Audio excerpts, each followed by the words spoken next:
কোরআন আল্লাহ পাক দিয়েছেন আলো, আলো করে। কি করে দিয়েছেন বলেন তো?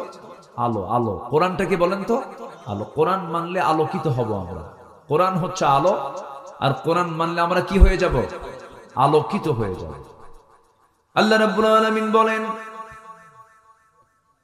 আলিফ লাম রা কিতাবুন আনজালনাহু ইলাইকা লিতুখরিজান নাসা মিনাজ যুলুমাতি ইলান নূর।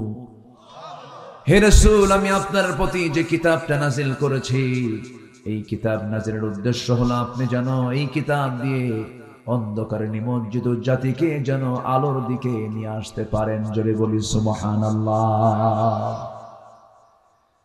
আল্লাহ তাআলার পদ্ধতি হলো, তিনি কোরআন যে নাজিল করেছেন, প্রথমে কোরআন সম্পর্কে আগে ধারণা দিয়েছেন। ও পৃথিবীবাসী, কোরআন যখন পড়তে যাবে কখনো ভাববে না সচরাচর অন্য কোনো বইয়ের মতো বই এটা না, সম্পূর্ণ ভিন্ন, এটা একটা কিতাব। এই সূরার শুরুতে আল্লাহ রাব্বুল আলামিন আগেই কিতাবের ব্যাপারে বলছেন, আলিফ লাম মিম রা তিলকা আয়াতুল কিতাবি ওয়াল্লাযী উনজিলা ইলাইকা মির রাব্বিকাল হক ওয়ালাকিন্না আকসারান নাসি লা ইয়ালামুন। জোরে বলুন আল্লাহু আকবার। আমার বন্ধুগণ, এমন একটা গ্রন্থ এটা, কি চান আপনি এর মধ্যে সব পেয়ে যাবেন, কোনো কিছু অভাব না। পৃথিবীর যত জ্ঞান আছে সমস্ত জ্ঞানের মূল সেন্টার হলো এই কিতাব। এখান থেকে সমস্ত জ্ঞানের বিভাগ, ডিপার্টমেন্ট এসেছে। এটা হচ্ছে মাদার, এটা হচ্ছে বীজ। এটা কি বীজ? এটা হচ্ছে মূল জায়গা। এখান থেকে শাখা প্রশাখা এসেছে। এই যে বিমান তৈরি হয়েছে, সূরা ফিলকে রিসার্চ করে যারা পারেন ঠোঁট মিলিয়ে বলুন, আলাম তারা কাইফা ফাআলা রাব্বুকা বিআসহাবিল ফিল আলাম ইয়াজআল কাইদাহুম ফি তাদলিল ওয়া আরসালা আলাইহিম তায়রান আবাবিল। আল্লাহর বিমানের নাম কি বলুন? আরো জোরে বলেন। তয়ের মানে হলো বিমান। তয়ের মানে কি? আর তয়ের যেখানে মাতার মানে হলো বিমান বন্দর। মাতার মানে বিমান বন্দর, মাতার। আমার বন্ধুগণ, আবার বোমা হামলা কেমনে করে? সূরা ফিলের মধ্যে আছে, তারমিহিম বিহিজারাতিন মিন সিজিল। ওই বিমান থেকে, আবাবিল থেকে, সেখান থেকে দুটা করে বোমা, সিজিল নামক বোমা নিক্ষেপ করা হয়েছিল ওই বাদশাহ আব্রাহার হাস্তি বাহিনীর উপরে, যে আল্লাহর ঘর কাবা ভাঙতে গিয়েছিল। কত আগের কথা, কত আগের ঘটনা। রাসূলকে লক্ষ্য করে বলছেন, আলাম তারা কাইফা, আপনি কি লক্ষ্য করেছেন? আপনি কি দেখেন নাই আপনার প্রভু আসহাবুল ফিলদের সঙ্গে কেমন আচরণ করেছেন? আপনি টেনশন করবেন না, সে আল্লাহ আমি আছি। যতই ষড়যন্ত্র করুক না কেন, আমি আপনাকে বিজয় দিয়ে দেব। জোরে বলি সুবহানাল্লাহ। সব কিছুর মধ্যে আছে। আমি খুলনায় আসলাম, আমার কাছে একটা লোভনীয় জিনিস মনে হয়, রবিউল ব্যবস্থা করে দিবা। মধু দরকার, মধু। মধু কি দরকার? খুলনা মানে কি বলেন? কিসের জায়গা? খুলনায় কি আছে বলেন? কোন বন? সুন্দরবন। গোটা পৃথিবীর আশ্চর্য যত জিনিস আছে দেখার মতো, সুন্দরবন হলো গোটা পৃথিবীর একটা সুন্দরতম জায়গা। যেরকম সুবহানাল্লাহ। হরিণ আছে, আছে না? বাঘ আছে। হরিণ আছে যেখানে, বাঘ আছে সেখানে। মিস জেনে হয় না এবছর। মধু, মধুটা হচ্ছে আমার আল্লাহ তাআলার স্পেশাল ওষুধ কোম্পানি। সুবহানাল্লাহ বলবেন না?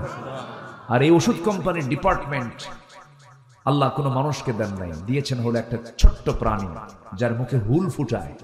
কি নাম? মৌ মাছি।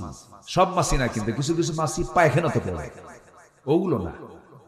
আমরা হব মৌমাছি। জোরে বলি ইনশাআল্লাহ। আমরা কি মাছি হব? মৌমাছি। আমরা আলু হব না, আমরা হব যে আলু মিষ্টি, শুধু সিদ্ধ করেই খাওয়া যায়, মিষ্টি আলু। আর গোল আলু ও ভর্তাও খায়, তরকারিতেও খায়, কি সব জায়গায় চলে। গোল আলু হওয়া যাবে না, আমরা মিষ্টি আলু হব, মাছি হব না, আমরা মৌমাছি হব। জোরে বলি ইনশাআল্লাহ। মৌমাছিকে আল্লাহ পাক এই ওষুধ কোম্পানির দায়িত্ব দিলেন। ওষুধ ফ্যাক্টরি, কোম্পানি তো না, আল্লাহর তো কোম্পানি না, এটা আনলিমিটেড। দেখেন আমার আল্লাহ আমাকে কত ভালোবাসেন। দেখেন রোগ দিয়েছেন কে? তিনি কি ওষুধ দিতে পারেন না? ওষুধও দিয়েছেন তিনি, ওষুধও তিনি। এমন কোন রোগ নেই যে রোগের ওষুধ নাই। আল্লাহু আকবার বলেন। যদি মানুষ এই ওষুধগুলোকে নষ্ট না করতো, কোন ওষুধ লাগতো না তো। আমার বন্ধুগণ, প্রসঙ্গ যখন চলিয়ে এলো একটু মনোযোগ সহকারে সবাই শুনুন। মৌমাছি আল্লাহ রাব্বুল আলামিন এর মধ্যে 114 সূরা দিয়েছেন, 114 সূরা দিয়েছেন। 114 সূরার মধ্যে অন্যতম একটা সূরা হলো সূরাতুন নাহাল, মৌমাছি। তাহলে একটা প্রাণীর নামে সূরা মানে কি? অবশ্যই এই প্রাণীর কিছু রহস্য আছে। আচ্ছা, আমার আলোচনায় কি কষ্ট হচ্ছে নাকি আপনাদের? অনেকে আবার গরম কিছু শুনতে আসে, হুজুর একটু হাসিনাকে গালি দেন। সে তো চলেই গেছে, ওরে নিয়ে এত কথা বলার দরকার আছে না। কিছু কিছু জায়গায় এসে খালি গরম, জিহাদি আছে না, এরকম আছে না? এত বলার দরকার নাই তো। আমরা এতটুকু শুধু বলি, যারা এগুলো করেছেন অপকর্মগুলো, আলেমদেরকে যারা মেরেছেন, জেল খাটিয়েছেন, তওবা করে ফিরে আসেন, আমরা মাফ করে দেব। কিন্তু ষড়যন্ত্র করবেন, হুল ফুটায় দেব। কিন্তু এখন সুযোগ আমাদের। ওরা এতদিন তালিকা করেছে, এখন আমাদের তালিকা করার সময় এসেছে। আমরা আপনাদের চরিত্র নিয়ে চলি না, আমাদের দিল এত ছোট না। আমার নবীজি মক্কা বিজয়ের দিন তিনি বললেন, সবাইকে মাফ করলাম, 17 জন মাফ হবে না। এর মধ্যে একজন হলো ইকরামা ইবনে আবু জেহেল। আবু জেহেলের ছেলে ইকরামা, সে সব যুদ্ধে নবীর বিরুদ্ধে অংশগ্রহণ করেছে। রাসূল ওকে মাফ করবো না, ওকে শেষ করবে তোমরা। রাসূল বলে দিলেন, আমার দেশেও কিছু ক্ষমার অযোগ্য কিছু আসামি আছে, ওদের কোনো ক্ষমা নাই। খেলা হবে না, পালাইছো কেন? ঠিক কিনা? কি ঠিক কিনা? হুজুর সব তাল ঠিক আছে, এত ভুল হওয়ার দরকার, মানে এত চিন্তার দরকার নাই, সময় মতো সব ঝাড়বো ইনশাআল্লাহ। জোরে বলি ইনশাআল্লাহ। বসেন। ওরা আমাদেরকে মেরে ফেললো, আর আমরা কিছু কথা বলতে পারবো না? কি কথা বলার দরকার আছে না নাই? সম্মানিত ভাইয়েরা, মৌমাছি এটা এমন একটা প্রাণী, আল্লাহু আকবার, আল্লাহু আকবার। এই প্রাণীকে রিসার্চ করে মোবাইল তৈরি হয়েছে। আলহামদুলিল্লাহ বলবেন না? মানে কোরআন তো একটা গবেষণার কিতাব, তো এটা জাস্ট অনুমান আন্দাজ করে কথা বলা নয়। কোরআন হচ্ছে রিসার্চের কিতাব। এটা মৌমাছি যে কত বড় একটা ডিপার্টমেন্ট। আল্লাহ তাআলা নিজে বলতেছেন যে মধু এমন একটা আমি তোমার জন্য পানীয় করে দিয়েছি যেটা জান্নাতেও পাবা। সুবহানাল্লাহ বলবেন না? এবং দুনিয়াতে দিচ্ছি, এটা পৃথিবীর কোনো মানুষকে এটা দিয়ে আমি বানাচ্ছি না, আমি বানাচ্ছি মৌমাছিকে দিয়ে। আল্লাহু আকবার বলেন। এটা খাও, ক্যান্সার ভালো হয়ে যাবে। এটা খাও, তোমার হাই প্রেসার বন্ধ হয়ে যাবে। এটা পান করো, মৃত্যু রোগ ছাড়া সব রোগের ঔষধ আমি এর মধ্যে ঢুকায় দিয়েছি। কার কথা বলেন? কার কথা? একটু শোনেন, মনোযোগ দিয়ে কতগুলো শুনবেন, কাজে লাগবে। দেখেন আমার বন্ধুগণ, এই মৌমাছিকে নিয়ে, মৌচাক নিয়ে শতকের বড় শতক হাজারো গবেষণা করেছে মানুষ। সর্বশেষ 1973 সালে অস্ট্রিয়ান একজন বিজ্ঞানী কার্ল ভন ফ্রিচ মৌমাছির জীবন চক্র নিয়ে গবেষণা করে তিনি নোবেল পুরস্কার পর্যন্ত পেয়েছেন। তিনি এই বিষয়ে একটা বইও লিখেছেন যার নাম হলো দ্য ড্যান্সিং বিজ। তিনি সর্বপ্রথম ফটোগ্রাফির মাধ্যমে প্রমাণ করে দেখিয়েছেন মূলত ফিমেল ওয়ার্কার বি, অর্থাৎ স্ত্রী মৌমাছিগুলো মধু সংগ্রহ করে এবং মৌচাকের ডিপার্টমেন্ট তার হাতে থাকে। পুরুষ মৌমাছি না, স্ত্রী মৌমাছি, রানী মৌমাছি। আল্লাহ 1000 বছর আগে রানী মৌমাছির কাছে ওহী নাজিল করেছেন, ওহী দিয়েছেন, সংবাদ দিয়েছেন। কি বলেছেন?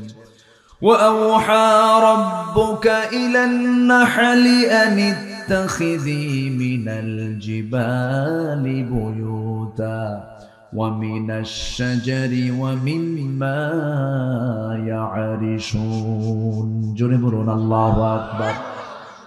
এখানে যারা আলেম উলামা আছেন, আনিত্তাখিদি মুয়ান্নাসের সিগা, পুরুষ মৌমাছিকে মহান রব্বুল আলামিন ওহী দেন নাই, বলছেন হে মৌচাকের রানী মৌমাছি, তুমি পাহাড়ে গাছের ডালে সুন্দর করে মৌচাক বানাও, ঘর বানাও, সেখানে মধু সংগ্রহ করো। জোরে বলি সুবহানাল্লাহ। এক। দুই হলো, ওই বিজ্ঞানী প্রমাণ করেছেন যখন কোন কর্মী মৌমাছি নতুন ফুলের বাগান বা উদ্যান খুঁজে, সেই সময় স্বর্ণ মৌমাছির সঠিক পথের দিক নির্দেশনা দিয়ে দেয়। এই নাচের নাম দিয়েছেন ওয়াগাল ড্যান্স, যা পৃথিবী জুড়ে সাড়া ফেলে। অথচ এই তথ্য কোরআনের কাছে অনেক পুরাতন, কোরআন অনেক আগেই বলে দিয়েছে একটা মৌমাছি যে সবাইকে ওয়ার্নিং দিয়ে দেয়, এখান থেকে মোবাইল আবিষ্কার হয়েছে। সুবহানাল্লাহ বলবেন না? আল্লাহ রাব্বুল আলামিন বলেন সুম্মা কুলি মিন কুল্লি সামারাতি ফাসলুকি সুবুলা রাব্বিকা যুলুলা। জোরে বলুন আল্লাহু আকবার। তুমি প্রত্যেক ফল থেকে আহার করো, তুমি তোমার রবের কাছে সহজ পথে চলো, তোমার রব যেদিকে পথ চলতে বলেছেন সেই পথেই তুমি চলো। আল্লাহু আকবার। নাম্বার 3 হলো, এখানেই শেষ নয়, বর্তমান সময়ে বিজ্ঞানীরা নিখুঁতভাবে গবেষণা করে প্রমাণ করেছেন আসলে মধু বের হয় মৌমাছির পেট থেকে। মৌমাছি মধুটাকে যে সংগ্রহ করে আনে, পেটের মধ্যে তুলে আনে, এই পেট থেকে মধু বের করে মৌচাকে এই মৌমাছি ঢুকায় রাখে। জোরে বলি সুবহানাল্লাহ। তাহলে মৌমাছির পেট থেকে মধু বের হয়। আল্লাহ রাব্বুল আলামিন এই কথাটা ১৫০০ বছর আগে বলেছেন। আল্লাহ রাব্বুল আলামিন বলেন ইয়াখরুজু মিন বুতুনিহা শারাবুম মুখতালিফুন আলওয়ানুহু ফীহি শিফাউন লিন-নাস ইন্না ফী যালিকা লাআয়াতান লিকাওমিন ইয়াতাফাক্কারুন। জোরে বলুন আল্লাহু আকবার। আমার ভাইরা, এই মধুতে মহান রব্বুল আলামিন কত নিয়ামত রেখে দিয়েছেন। একটা আশ্চর্যজনক বিষয় হলো 1 পাউন্ড মধু বানাতে এখানে 1 কেজি মধুর দাম কত?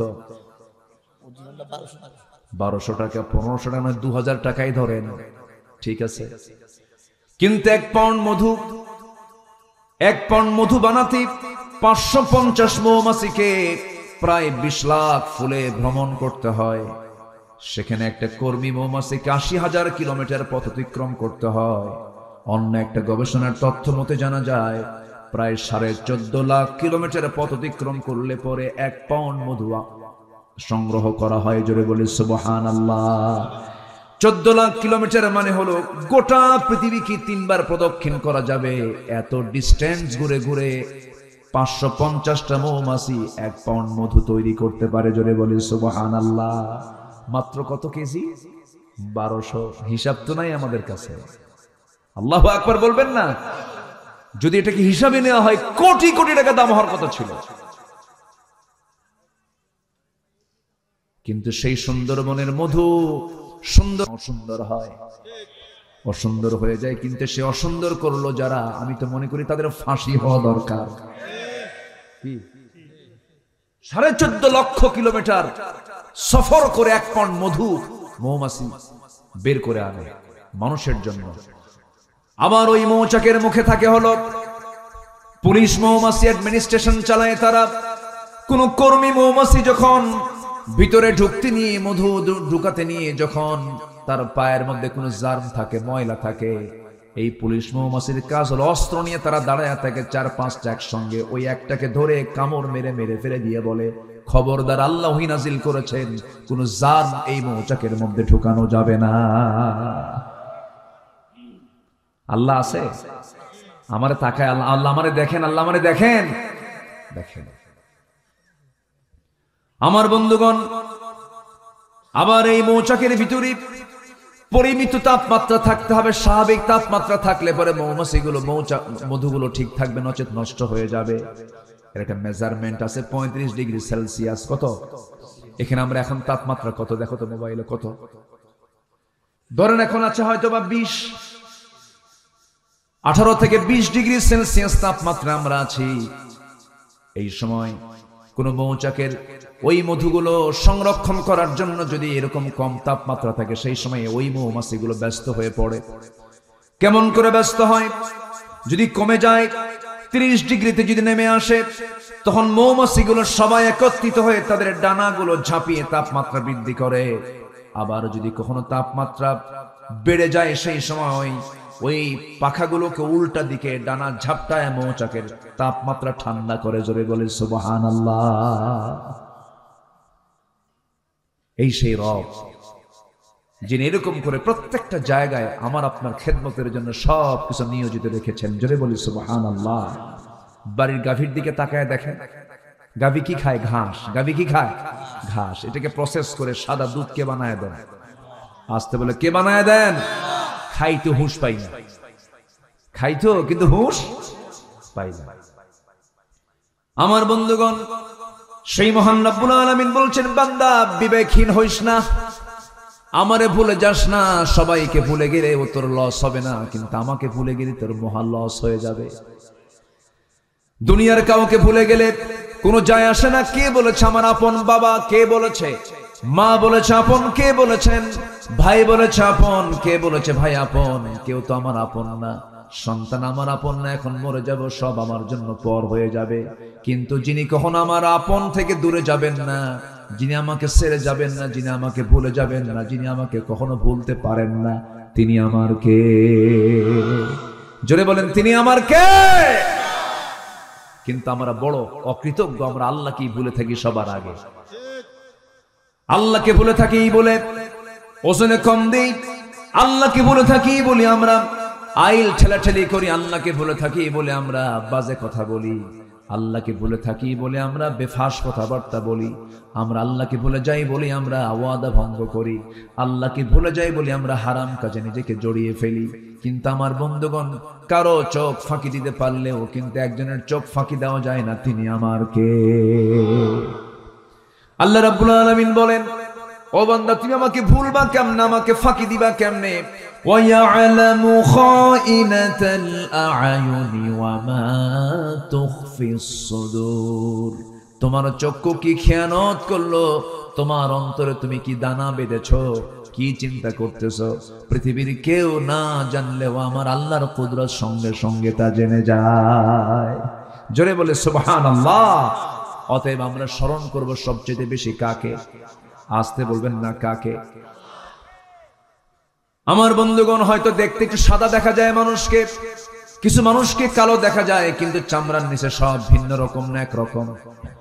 আজ থেকে ভিন্ন রকম না একরকম। দেখেন না রবিউল কত দেখতে সুন্দর, একদম ইউসুফ আলাইহিস সালামের মতো চেহারা, তাই না? কি সুন্দর চেহারা, বলি আলহামদুলিল্লাহ। মাশাআল্লাহ, গোশত আছে গায়ে, আমার তো কয়েকশো টাকা গোশত গায়ে, গোশতও নাই।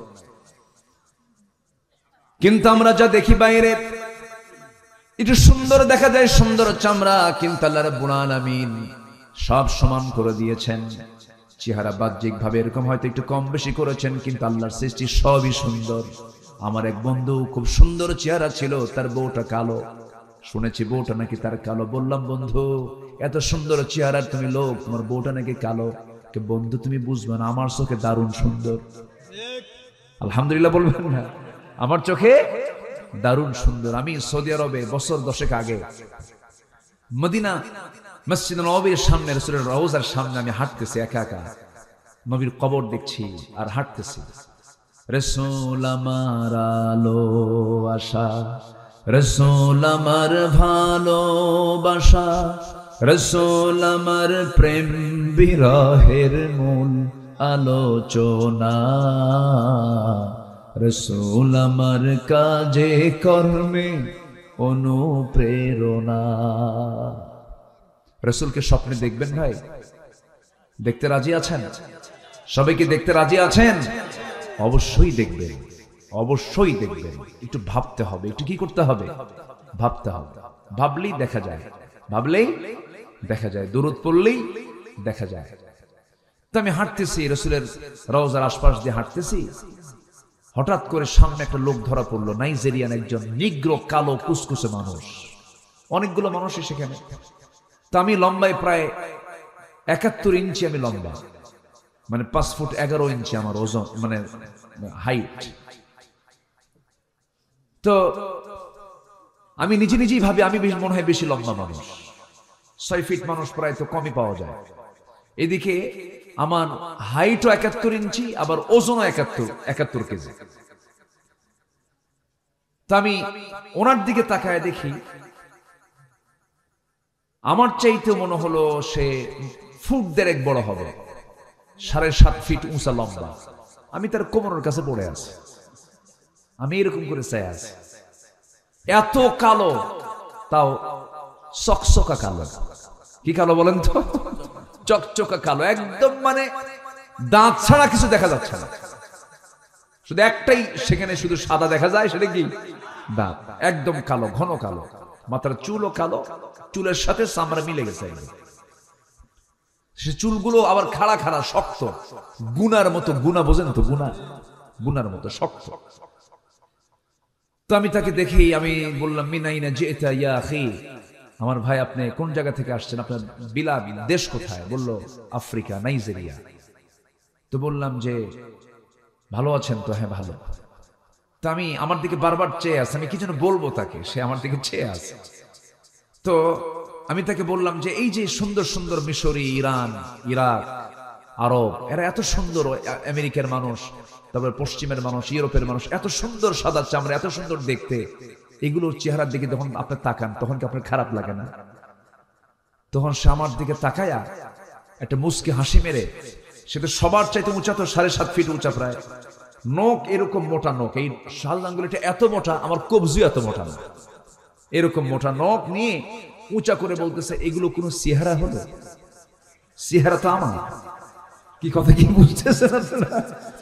বলছে এগুলো কোনো চেহারা হলো নাকি? এগুলো শুধু গলায় ধরবো আর একটা চাপ দেবো, শেষ। আল্লাহু আকবার বলেন। এরপরে বললাম আচ্ছা আপনাদের কাছে পছন্দের, বিয়ের জন্য পছন্দের পাত্রী, আপনারা কোন ধরনের পাত্রী পছন্দ করেন? বলে যে আমাদের ভিতরে কালোর মধ্যেই কিছু সুন্দর আছে, যেগুলো তেল তেলা সুন্দর, আমরা এদেরকে খুব পছন্দ করি। দেখেন আল্লাহ তাআলা চুজ, পছন্দটাও আল্লাহ পাক ভিন্ন করে দিয়েছেন। এটা কে করে দিয়েছেন? কে করে দিয়েছেন? আল্লাহ করে দিয়েছেন। আল্লাহ রাব্বুল আলামিন শুধু বাহ্যিকটা এরকম করে দিয়েছেন, কিন্তু ভিতরটা সব সমান। আমাদের দেহে যে ডিএনএ আছে, যে ডিএনএ এখন টেস্ট করা হয়, আজ থেকে 200 বছর আগে ডিএনএ মানুষ বুঝতো না। যার সন্তান প্রমাণ করার কোনো কথা ছিল না, মা যতক্ষণ না বলতো যার সন্তান প্রমাণ হতো না। কিন্তু এখন যার সন্তান প্রমাণ হওয়ার সুযোগ আছে না নাই বলেন? আছে। ডিএনএ টেস্ট করলেই সব ধরা পড়ে যায়, কার বাচ্চা এটা, কার সন্তান এটা, কার সন্তান সে পেটে লালন করেছে, কে কোথায় অবৈধ করেছে, আজকে সবকিছু বিজ্ঞান প্রমাণ করেছে। সে ডিএনএটা, এই ডিএনএ তার মোট দৈর্ঘ্য হলো 2000 কোটি কিলোমিটার লম্বা। জোরে কোন আল্লাহু আকবার। 2000 কোটি কিলোমিটার লম্বা একটা ডিএনএ। যদি এত দৈর্ঘ্য হয়, পৃথিবী থেকে সূর্য পর্যন্ত প্রায় 50 বারেরও বেশি বার ঘুরে আসা যাবে। এত দীর্ঘ একটা মানুষের ডিএনএর পরিমাণ, লম্বার পরিমাণটা এটা। ডিএনএতে আল্লাহ রাব্বুল আলামিন এত তথ্য দিয়েছেন, যদি এনসাইক্লোপিডিয়ার সমান 900টা খণ্ড বিশালাকার বই হবে, তবুও লেখা শেষ হবে না। আমাদের দেহে যে সবচেয়ে ক্ষুদ্রতম অংশ হলো কোষ। এই কোষের সংখ্যা হলো 37.2 ট্রিলিয়ন। কেউ তো আল্লাহু আকবার বললেন না। মানব দেহ কোষের সংখ্যা হলো 37.2 ট্রিলিয়ন একটা মানুষের। সেন্সরি রিসেপ্টর আছে হলো 110 মিলিয়ন। লোহিত রক্তকণিকা আরবিসি আছে হলো 30 ট্রিলিয়ন। শুধুমাত্র মস্তিষ্কের নিউরন সংখ্যা হলো 100 বিলিয়ন। আল্লাহু আকবার বলেন। কয় মানুষের কথা বলতেছি? এক মানুষ। শুধু চামড়ার নিচের অংশ, কিন্তু এগুলো চামড়ার নিচের অংশ। অসমান না সমান? সমান। মানুষের দেহে যে রক্ত আছে, এই রক্তের আবার ভেসেল আছে, ব্লাড ভেসেল আছে। সেই ব্লাড ভেসেলটা হলো 42 বিলিয়ন, যা 97,000 কিলোমিটার লম্বা, মাত্র 3 হাত 3 ফিট তার দিয়া ইয়ারফোন, সেই ইয়ারফোনের তারের ইয়ারফোন যদি পকেটে রেখে দেন কিছুক্ষণ পর কয়েকটা প্যাঁচ লাগে।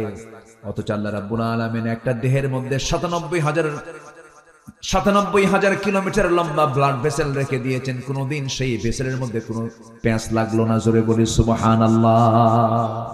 কে করেছেন? আসতে বলবেন না, কে করেছেন বলেন? আল্লাহ করেছেন। আল্লাহ বলছেন আমাকে চেনার জন্য বান্দা কমন সেন্স নিয়ে আসো, বিবেকহীন হইও না। তোমার মাথা থেকে পা পর্যন্ত তুমি দেখো, কারো অবদান এখানে চুল পরিমাণ নাই, সম্পূর্ণ অবদান একমাত্র তিনি কে? আল্লাহ বলছেন বান্দারে তুমি বিবেকবান হও। বিবেকবানের কিছু বৈশিষ্ট্য আমি তোমাকে শেখায় দিচ্ছি, বান্দা শুনে রাখো। আল্লাহ রাব্বুল আলামিন সুন্দর করে বলছেন, কি সুন্দর করে তিনি জানাচ্ছেন। আল্লাহ রাব্বুল আলামিন বলছেন أفمن يعلم أنما أنزل إليك من ربك الحق كمن هو أعمى إنما يتذكر أولو الألباب জোরে বলুন আল্লাহু আকবার। উলুল আলবাব কারা? নাম্বার 1 হলো الذين يوفون بعهد الله ولا ينقضون الميثاق। নাম্বার 1 হলো বিবেকবান মানুষ তারাই যারা কখনো ওয়াদা ভঙ্গ করে না। কি ভঙ্গ করে না বলেন? 1 নাম্বার ওয়াদা আমরা করেছি কার কাছে? আসুন, কার কাছে? দুনিয়াতে না, রূহের জগতে। বলেন কোথায় কোথায় কোথায়? মনে আছে আপনাদের? মনে আছে? কই মনে আছে আপনাদের? কি ঘুমাচ্ছেন নাকি আপনারা? মনে আছে? মনে নাই? মনে নাই তো। রূহের জগতে আপনি যে বলছেন হ্যাঁ তুমি আমার রব, মনে আছে আপনাদের? মনে তো নাই, আবার হ্যাঁ করেন কেন? মনে নাই তো। মনে আছে তোমার? আচ্ছা, আমারও তো মনে নাই। এই যে মার দুধ খাইছেন, মনে আছে কারো? মনে আছে? কেমনে মনে থাকবে? 2 বছরে মনে থাকে? আচ্ছা, মার পেটে 10 মাস ছিলাম, মনে আছে কার কার? হাত তোলেন। ওই যে তুলছে একজন, মার পেটে ছিল, হাত তুলছে, মনে আছে? আচ্ছা, মার পেটে 10 মাস ছিলাম, মনে নাই। দুধ পান করেছি 2 বছর, হাওলাইনি কামিলান, তাও মনে নাই। কিন্তু আমি বিশ্বাস করি কি বিশ্বাস করি না বলেন? বিশ্বাস করেছি, কারণ মা বলেছেন বাজান তোকে আমি 2 বছর দুধ খাওয়াইছি রে, তুই আমার পেটের মধ্যে ছিলি 10 মাস, লাথি মেরেছিস। 9 মাসে প্রত্যেকটা শিশু মার কলেজায় লাথি মারে 4,500 থেকে 5,000 বার। আল্লাহু আকবার বলবেন না? এই মার এই অবদান কেউ অস্বীকার করতে পারবেন? কেউ কি পূরণ করতে পারবেন? না। এই তো উঠে যাওয়ার সিলসিলা শুরু হচ্ছে ধীরে ধীরে। কি যাবেন নাকি আপনারা? আমি কিন্তু যেতে দেব না, কেউ যাবেন না, আমরা সবাই থাকবো। জোরে বলি ইনশাআল্লাহ। খুব চাপ থাকলে একটু বলবেন, হাত উঁচু করবেন, হুজুর এই যে সমস্যা আমি পারতেছি না, শুধু এটা বলবেন, কিন্তু কেউ যাবেন না। আমি মাহফিলে এসে আমি খুবই আনন্দিত, আপনাদের মাহফিলে এসে আমি খুবই আনন্দিত। এত সুন্দর ভদ্র শ্রোতা আপনারা, বলি আলহামদুলিল্লাহ। এটা কি জনসভা না ইবাদতের জায়গা? বলেন বলেন কিসের জায়গা? এটা ইবাদতের জায়গা। ইবাদত মনে করে থাকবেন, তাহলে সওয়াব পাবেন, অগণিত সওয়াব, অগণিত অগণিত অগণিত। আল্লাহু আকবার বলেন। এগুলো বুঝবো মরার পরে। বসে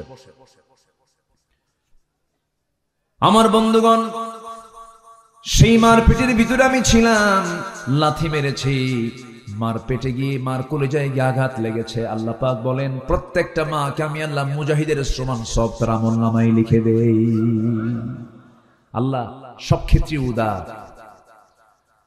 কিন্তু দুঃখজনক হলো সত্য, মার প্রসঙ্গ যখন চলে এলো, আল্লাহ রাব্বুল আলামিন জাহান্নামের মধ্যে আবার দাগি দাগে আসামিকে গর্তের মধ্যে ঢুকাবেন। গর্তগুলো ভয়ঙ্কর গর্ত, গাই নামক গর্ত আছে, ওয়াইল নামক গর্ত আছে।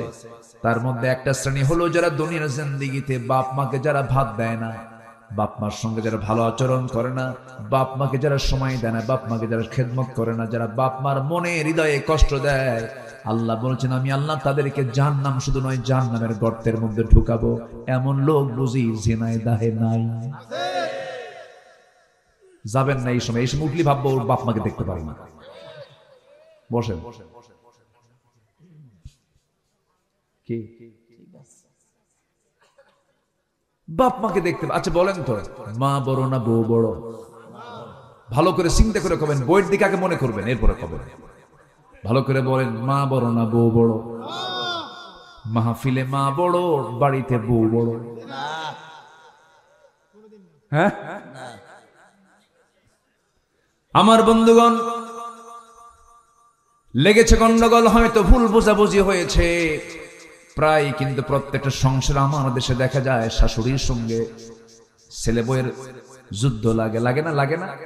যুদ্ধ লাগে। এই যুদ্ধ মিটাবে কে বলেন? আল্লাহ। আল্লাহর কথা কইছে। এই দ্বন্দ্বের সমাধান তো অবশ্যই করতে হবে। অনেক সময় লাঠি দিয়া পিটায় বউকে সোজা করেন না, না, আবার মাকে ধমক দেন, তাও করা যাবে না। এগুলো ঠিক না। কখনো মার সামনে বউকে ছোট করবেন না, আবার বউয়ের সামনে মাকে ছোট করবেন না। মাকে মার জায়গায় নিয়ে চলে যাবেন, আবার বউকে বউয়ের জায়গায় সেপারেশন করে সুন্দর করে বুঝায়া বলবেন। মাকে বলবেন সুন্দর করে, মা আমার এটা তোমার একমাত্র ছেলে বউ, তোমার মেয়েকে তুমি বিয়ে দিয়েছ, অন্যের ঘরে চলে গেছি, তুমি তাকে নিজের মেয়ের মতো মনে করো। আবার বউটাকে বলবেন, আমার বউ, মা তো বুড়ি হয়ে গেছে, কয়েকদিন পর মরেই যাবে, আমি তার পেটে ছিলাম, তোমার কত প্রাণপ্রিয় স্বামী আমি, দয়া করে আমার মার সঙ্গে তুমি খারাপ আচরণ করতে যেও না। সে খুশি হলে আমি খুশি হব, সে খুশি হলে আমার আল্লাহ খুশি হয়ে যাবেন। সুন্দর করে বুঝাবেন, কিন্তু মার চোখের সামনে বউকে ছোট করবেন না, আবার বউয়ের চোখের সামনে মাকে ছোট করা যাবে না। ব্যালেন্স করতে হবে। আমার ভাইয়েরা, এমন সন্তান বাংলার জমিনে আছে, সন্তান হয়ে মাকে থাপড়ায়, সন্তান হয়ে বাবাকে থাপড়ায়, লাঠি দিয়ে পিটায়। এমনকি এমন প্রচন্ড সন্তানও আছে, নরাধম আছে, নিজের সন্তান হয়ে বাপকে খুন করে সম্পত্তির নেশায়। আছে না নাই? ওর জন্য সোজা জাহান্নাম না জান্নাত? সোজা কোথায়? জাহান্নাম। আমার বন্ধুগণ, এই দুনিয়াতে আমি এসেছি ফরজ লঙ্ঘিত কোনো গুনাহ আমার জীবনে বাস্তবায়ন করা যাবে না। ফরজ লঙ্ঘিত কোনো গুনাহ করলে পরে তার জন্য জাহান্নাম বরাদ্দ হয়ে যাবে। বাপ মার সঙ্গে খারাপ আচরণ করা একটা ফরজ লঙ্ঘিত গুনাহ। এই গুনাহ থেকে আল্লাহ পাক আমাদেরকে দূরে রাখুন। জোরে বলি আমিন, আরো জোরে আমিন। কোনো হত্যার কাছে যাওয়া যাবে না, কোন খুনের কাছে যাওয়া যাবে না, এটা ক্ষমার অযোগ্য গুনাহ। আল্লাহ পাক এগুলোকে ক্ষমা করবেন না। আল্লাহ পাক তাকে জাহান্নাম দিবেন উপর করে। আল্লাহ পাক ওই খুনিকে কখনো মাফ করবেন না যতক্ষণ না ওই খুনিটার ব্যক্তি, যতক্ষণ না তাকে মাফ করে দিয়েছে, তার আত্মীয় স্বজন মাফ করে দিয়েছে। সূরা কিসাস, সূরা আয়াতুল কিসাস আপনারা দেখেন, কুতিবা আলাইকুমুল কিসাস, কুতিবা আলাইকুমুল কিসাসের আয়াতের ভিতরে বিস্তারিত বলেছেন, লাকুম ফিল কিসাসি হায়াতুন ইয়া উলিল আলবাব। আমার বন্ধুগণ, বান্দার হক নষ্ট করবে যে বান্দার কাছ থেকে মাফ না চাওয়া পর্যন্ত, মাফ পাওয়া না পর্যন্ত আল্লাহ সেই বান্দাকে কখনো মাফ করবেন না। আমার ভাইয়েরা, আমরা আল্লাহর কাছ থেকে ওয়াদা করে এসেছি, হ্যাঁ তুমি আমার রব, আলাস্তু বিরাব্বিকুম ক্বালু বালা। এই স্বীকৃতি আমরা দুনিয়াতে এসেছি, আবার এই দুনিয়া থেকে আমরা যখন বিদায় নিয়ে নেব, এই স্বীকৃতির যদি আমরা পূর্ণ বাস্তবায়ন করতে পারি, আল্লাহ আমাকে জান্নাত দিবেন। আমার বন্ধুগণ, আমার রবকে বলেন, আসতে বলুন, আমার রবকে। রব মানে কি? না, রব মানে হলো আইনদাতা, রব মানে হলো বিধানদাতা। রব তাকে বলা হয়, সেই রব হতে পারেন, তিনি রব হতে পারেন যিনি সকল প্রকার অযোগ্যতা, ব্যর্থতা, অপূর্ণতা, সকল কিছু থেকে যিনি মুক্ত, তিনি হচ্ছেন আমার রব আল্লাহ। আমার বন্ধুগণ, এই দুনিয়াতে আমরা সবুজ ভূখণ্ড বাংলাদেশে বসবাস করি। 54,000 বর্গ মাইলের, 56,000 বর্গ মাইলের সোনার বাংলাদেশ। 20 কোটি মুসলমানের বসবাস এই দেশে। এই দেশে আজ 53-54 বছর পার হয়ে গেল। আল্লাহ যে রব, আল্লাহ যে আইনদাতা, কিন্তু আজকে 54 বছর ধরে আমরা দেখতেছি এই দেশে আইনটা চলছে আল্লাহর না বান্দার? আল্লাহর না বান্দার? বান্দার আইন চলতেছে। কিন্তু রবটাকে, রবটাকে, আমার রবকে, কিন্তু এদেশের রবকে, কেমন আল্লাহ হয়? মানুষের আইন চলতেছে। এখন তো কথা বললে অনেকের গায়ে একটু লাগবে মনে হয়, কি এরকম মনে করতেছেন নাকি আপনারা? আমার বন্ধুগণ, এই 53-54 বছর আমরা দেখতে পেলাম যারা এই ক্ষমতার মঞ্চে ছিলেন, যারা এই ক্ষমতার মসনদে বসা ছিলেন, সবার নামের আগে মোহাম্মদ লাগানো ছিল। সবাই মুসলিম পরিবারের মানুষ ছিলেন, কিন্তু 53-54 বছরে অন্তত নামাজের আইনটা পর্যন্ত বাংলার জমিনে কায়েম হয় নাই। এর ফলাফল হলো আজকে বাংলাদেশের মুসলমান মাত্র 5% নামাজি। কয় পার্সেন্ট বলেন? আর 50 লক্ষ মানুষ আজকে মাদকাসক্ত, মাদকের সঙ্গে জড়িত। 50 লক্ষ মানুষ মাদকের সঙ্গে সম্পৃক্ত থাকে। যে মদ খায়, যে নেশা করে, তার বাপ আছে, তার মা আছে, তার ভাই আছে। একটা পরিবারকে জাহান্নাম বানানোর জন্য একটা মাদক সেবী যথেষ্ট। আজকে এত বড় ক্ষতি হয়ে যাচ্ছে, এত বড় ক্ষতির মধ্যে এই জাতি পড়ে গেছে। নামাজ নাই, নেশার জগতে পড়ে গেছে। এই যে চিত্র চিত্রায়িত হয়েছে, কত মন্ত্রী মন্ত্রিত্ব পালন করেছেন, কত রাষ্ট্রপতির দায়িত্ব পালন করেছেন। জাহান্নামে যাবার যতগুলো কারণ আছে, এর মধ্যে 1 নম্বর কারণ হলো নামাজটাকে ছেড়ে দেওয়া।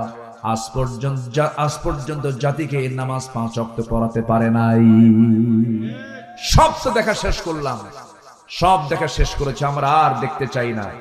কেউ চালিয়েছে 25 বছর, কেউ চালিয়েছে 16 বছর, কেউ চালিয়েছে 9 বছর, মাঝখান দিয়া কেয়ারটেকার গভর্নমেন্টটা কয়েক বছর। সব দেখা শেষ। আগামীর দেশ আমরা দেখতে চাই কোরআনের দেশ। রাজি আছেন কারা কারা? হাত উঁচু করে দেখান মুসলমান।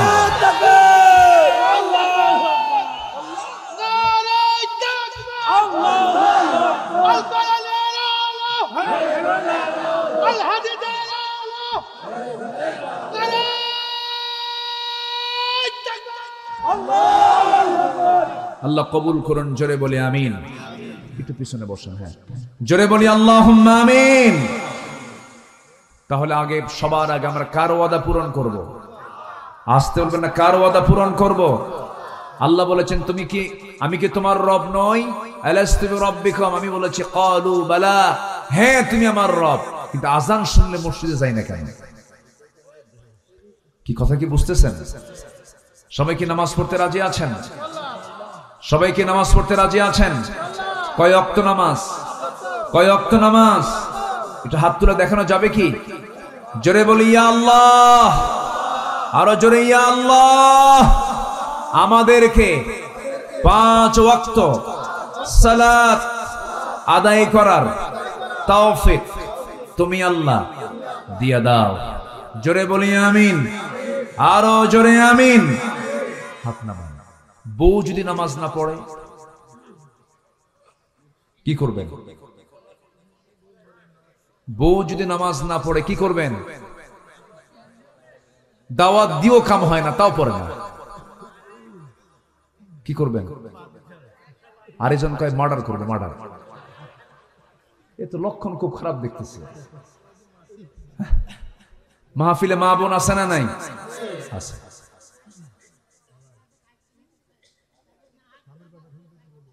ওই যে দেখছেন মুরব্বী ফাইন কথা বলছে, যদি না শোনে একটা বাপের বাড়ি পাঠায় দেবো, যা। সুন্দর কথা। জি চাচা, চাচা চাচি নামাজ পড়ে তো? আপনারটা পড়ে তো নামাজ নাকি? হ্যাঁ, মরে গিয়েছে।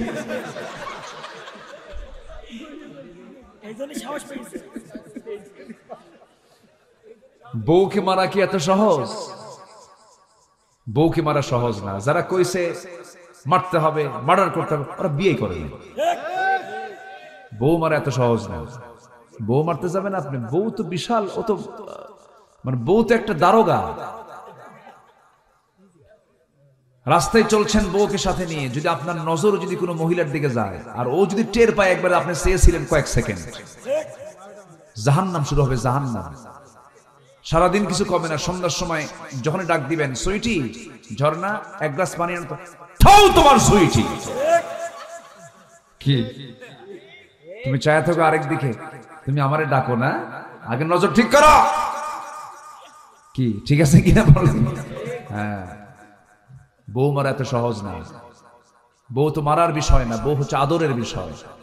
কে বলেছে বউ নামাজ পড়বে না? অবশ্যই নামাজ পড়বে, আদর দিবেন, সুন্দর করে শিখাবেন, বুঝাবেন, বলবেন একই ছাদের নিচে দুনিয়াতে থাকলাম, আমরা একই ছাদে জান্নাতেও থাকতে চাই।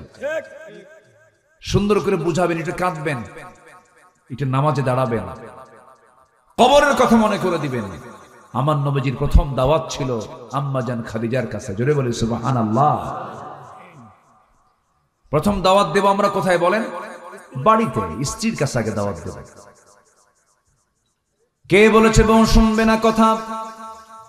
যদি নামাজ না পড়ে সুন্দর করে বুঝায় বলবেন। 4টা কারণে স্বামী তার স্ত্রীকে শাসন করতে পারবেন, তবে এই শাসন কিন্তু সেই শাসন না। আমার মায়েরা, ভয় পাওয়ার কোনো কারণ নাই। 4টা কারণে আপনি স্বামী তার স্ত্রীকে শাসন করবেন। নাম্বার 1, যদি নামাজ না পড়ে। নাম্বার 2 হলো যদি রোজা না রাখে।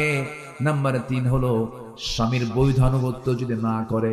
বৈধানুগত্য এই জন্য বললাম, ফেরাউন মার্কা স্বামীও কিন্তু আছে জমিনে। আসতে বলবেন না, আছে না নাই? ফেরাউন মার্কা স্বামী হলে পরে ওই স্বামীর আনুগত্য করা যাবে না, বরং সেই সময় ওই মহিলার জন্য আসিয়ার মতো ভূমিকা পালন করতে হবে।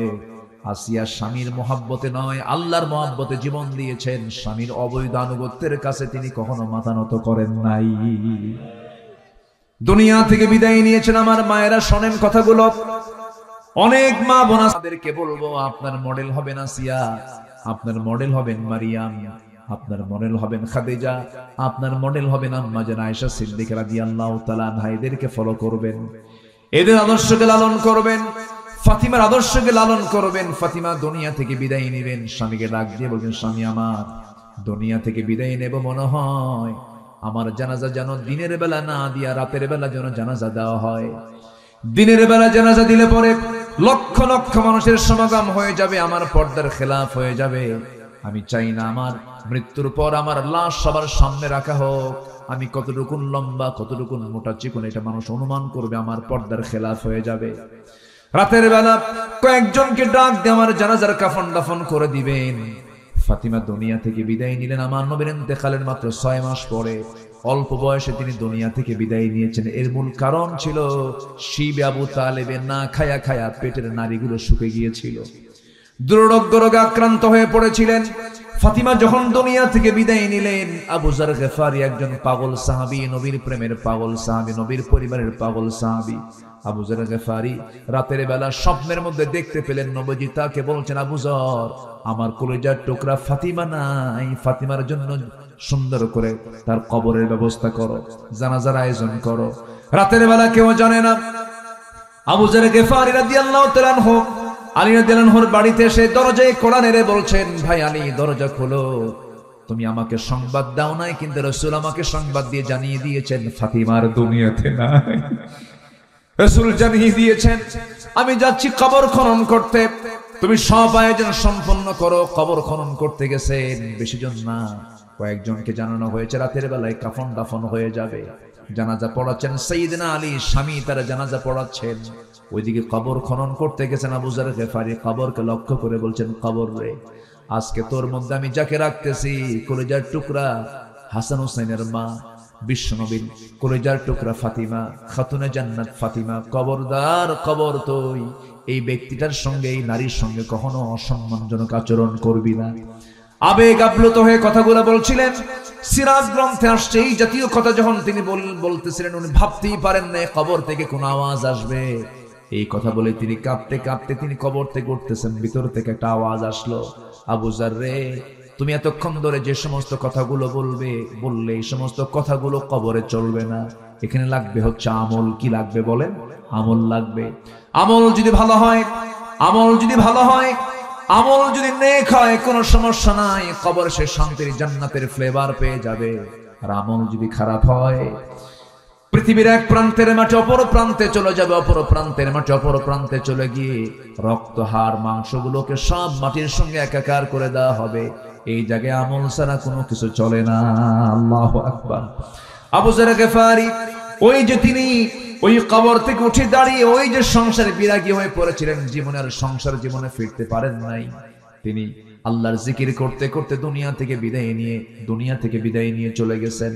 আমার মায়েরা এজন্য সেই ফাতিমার মতো, সেই খাদিজার মতো, সেই আসিয়ার মতো জীবন যাপন আপনাকে শিখতে হবে, করতে হবে। আসিয়া আলাইহিস সালাতু ওয়াস সালাম দুনিয়া থেকে বিদায় নিচ্ছেন, স্বামী এসে বলতেছে, আসিয়া শুনলাম তুমি নাকি কালেমা পড়েছো। তিনি বলেন, কালেমা আপনি শুনবেন কেন? আপনি দেখেন লা ইলাহা ইল্লাল্লাহ।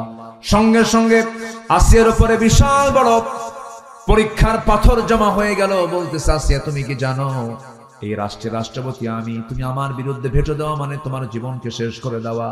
আসিয়া বলছেন, স্বামী আপনি আমার, কিন্তু আমার রব সবার উপরে, আমার রবকে খুশি করতে গিয়া দুনিয়ার সব ছাড়বো, কিন্তু আমার রবকে ছাড়বো না, কারণ ওয়াদা করেছি কার সাথে? আল্লাহ পাক বলছেন, আল্লাযীনা ইউফুনা বিআহদিল্লাহ, যারা আল্লাহর সঙ্গে যারা ওয়াদা পূর্ণ করবে তারা হচ্ছে উলুল আলবাব, তারা হচ্ছে বিবেকবান। জোরে বলি আল্লাহু আকবার। সাইয়্যিদুনা আসিয়া আলাইহিস সালাতু ওয়াস সালাম, সাইয়্যিদাতুনা আসিয়া আলাইহিস সালাতু ওয়াস সালাম তিনি কি করলেন? স্বামীকে ডাক দিয়ে বলছেন, স্বামী আমার, দুনিয়া থেকে বিদায় নেব, কিন্তু বাতিলদের সঙ্গে আমি আপোষ করব না। শেষ পর্যন্ত জল্লাদ তার সামনে রেডি হয়ে গেছে। জল্লাদ হাতের মধ্যে জল্লাদ কি বলে করাত নিয়ে দাঁড়ায় গেছে। শেষবারের মতো ফেরাউন বলছে, এই যে করাত দিয়ে তোমাকে 2 টুকরা করা হবে, তুমি কি বলবে বলো? আসিয়া বলছেন, আমার স্বামী আপনি আমাকে মৃত্যুর হুমকি দেখাচ্ছেন, আর আল্লাহ তাআলা আমাকে 8টা জান্নাতের দরজা দেখায় দিতেছে। জোরে বলি সুবহানাল্লাহ। সঙ্গে সঙ্গে কি করা হলো?